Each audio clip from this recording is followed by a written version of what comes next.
but it's still busted. Alright, so we're gonna put this thing into sport mode and see what if I can feel a difference.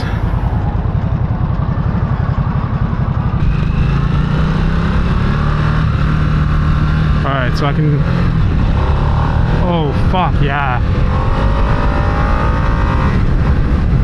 Definitely. Alright, so holy fuck.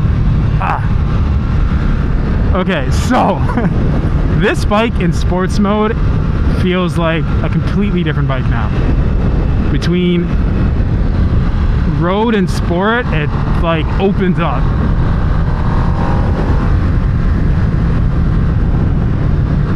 I did not see any of that coming. Okay, this is nice. The exhaust sounds so much better in sport mode when you're like getting on it. And just off the line.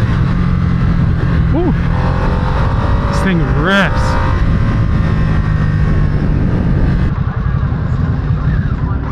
Oh.